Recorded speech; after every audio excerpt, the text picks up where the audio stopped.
Aren't you tired of overpaying for pre-built gaming PCs from the big box retailers? Listen, I get it. Some people are willing to pay a premium for a machine that they can just literally take out of the box and start gaming immediately. But for those of us that aren't afraid of a little DIY, it is possible to save a significant amount of money by acquiring each component separately and assembling it yourself. In this video, I'm going to show you how buying your PC parts off the used marketplace can dramatically reduce your costs without sacrificing performance. Stay tuned because the results might shock you.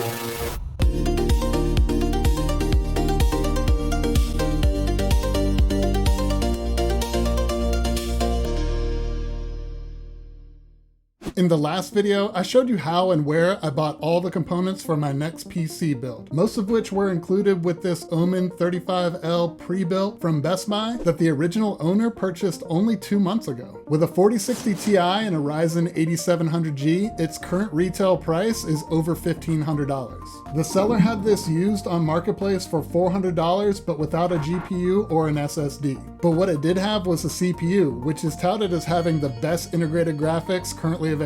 While that might be a great option for some builds, it's an odd choice for this one, especially given that the motherboard doesn't even have any display outputs on the I/O. Since I already had a CPU with similar, if not slightly better performance in gaming, I really had no use for it, so I bought this pre-built with the intention of selling the CPU on eBay to recoup a large portion of my original purchase price. And that plan actually worked out really great. My final cost for all the components here that I ended up keeping was under $200. And I also got a really good deal on this RTX 3070 off Facebook Marketplace for $250. The only thing left to do now is add a 1TB SSD and we've got everything that we need. And the best thing about approaching a build this way is everything that you see here, all these components, final cost was under $600. And then after assembling all these parts, I'm going to test its capabilities and see how this custom build that costs nearly $1,000 less than the original pre-built stacks up in performance. Let's go!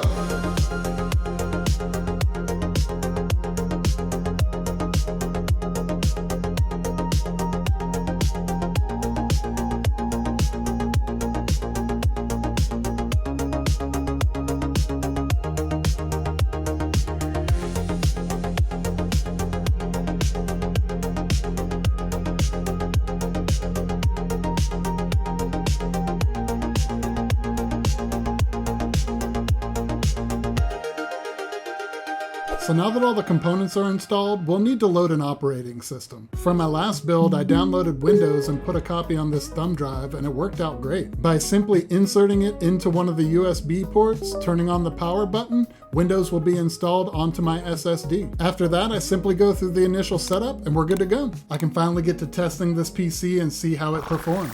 Wait, something's going on with my laptop here.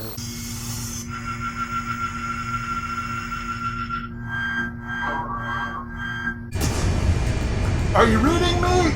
Reading you? Yeah. Who is this? It's me! Well, it's you! I don't have any time to explain. I can't believe this is working. I've traveled back in time to let you know that you've tried everything you can to get this PC to post. You've tried reseating the RAM and the GPU. You've checked all the connections.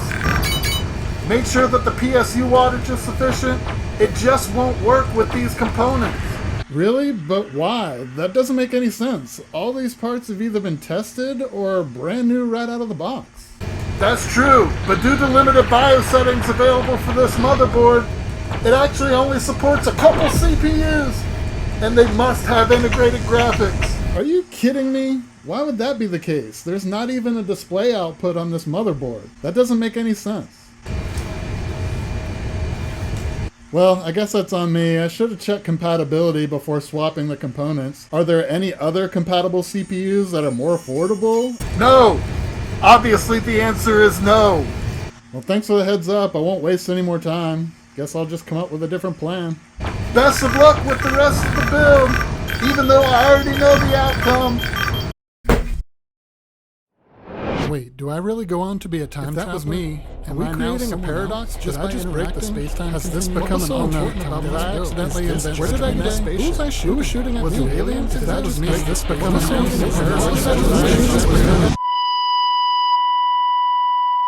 That was weird. You know what? Why don't I just teleport to a time where I actually have everything that I need?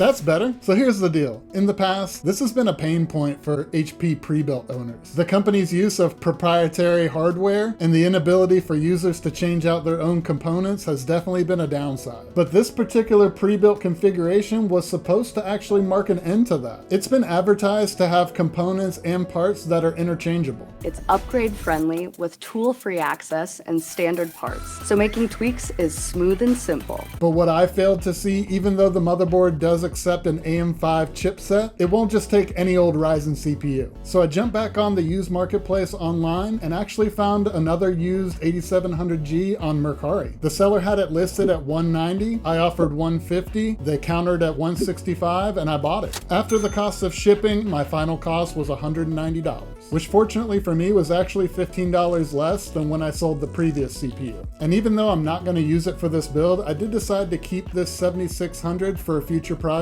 but I'll deduct the cost that I paid for this from the cost of this build. After it's all said and done, my final cost was $705.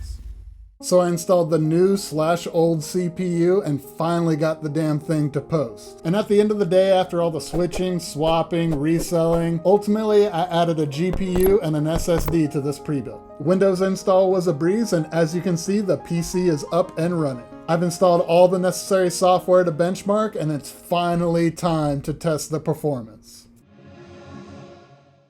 In Cinebench R23, this Ryzen 7 8700G scored 17,171 in multi-core and 1,760 in single-core. This gave an MP ratio of 9.76x.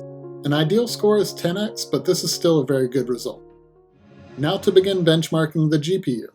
I'll also be looking at some average scores for the 4060 Ti to get a comparison. In 3D Mark Steel Nomad Lite, we scored 13,961 points and an average of 103 frames per second. HWCooling.net reports the 4060 Ti average score to be 13,428 and the 3070 at 14,158. In the more graphics-intensive benchmark Steel Nomad, this PC scored 3,120 points with an average FPS of 31, higher than average and given a rating of good for the specs. The UL Solutions website reports an average score of 2,913 for the 4060 Ti and 3,163 for the 3070. TimeSpy is the most in-depth benchmark I'll be running. It's a great stress test for both the CPU and the GPU. Our graphics score was 13,413, right at the average. According to PCMag.com, the 4060 Ti performs more or less the same, if not slightly better, but these results were gathered in the extreme setting, which isn't available in the free version. With this score and a total budget of $705, our cost per point was 5 cents, which is generally considered good.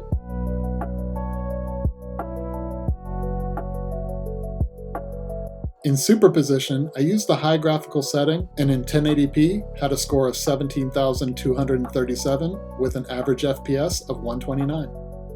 1440p scored 11,189 and an average of 84 FPS. And in 4K optimized, we had a score of 10,520 with an average FPS of 79. According to PCMag.com, this is above average and certainly makes it clear that the 3070 is the superior card in a synthetic testing environment like a graphics benchmarking software. Next, I used the in-game benchmarking tools within a few games that I already had downloaded to test this PC further. In Shadow of the Tomb Raider, with graphics preset to high and no DLSS, the 3070 averaged 138 FPS in 1080p, 120 FPS in 1440p, and a playable 69 in 4K. Dollar per FPS can be calculated by taking our total costs and dividing it by the average frames per second. Having this be under $10 is a good measure of price to performance. And these numbers are what I like to see, hovering around $5 per FPS in both 1080p and QHD. In Black Myth Wukong, with graphics preset to high and no DLSS, the 3070 averaged 96 FPS in 1080p, 80 FPS in 1440p, and 57 in 4K, demonstrating that it's a bit more demanding of the GPU. Naturally, this pushed the price to performance up above the $10 mark, but that's expected for this title. And in Guardians of the Galaxy, the GPU was at its best between the 3 games that I tested. The average FPS in 1080p was 144, not far behind in 1440p with 137, and a very playable 79 in 4K. And again, in all resolutions reaching the sub $10 per frame mark. And here's a few results from Techspot.com. I've compiled some of their findings comparing the 2 GPUs and several titles that I enjoy playing. And it's pretty clear that the 3070 outperforms the 4060 Ti in a majority of them, which is awesome. In 1080p, the 4060 Ti's average FPS between the 6 games was 107, while the 3070 averaged 112. And in 1440p, the 4060 Ti averaged 75 versus a score of 80 FPS for the 3070. In general, my card outperforms the pre-built card by about 5 to 7%. After testing my build's performance and doing some comparative analysis, I feel confident that I've built a superior machine for far less than the cost of the pre-built. On the Best Buy website, as of making this video, they've got this configuration with a 4060 Ti for $1,590. But using the approach outlined in this video, some creative shopping, and a little bit of knowledge of PC hardware, we ended up with a rig that performs similarly for nearly $1,000 less.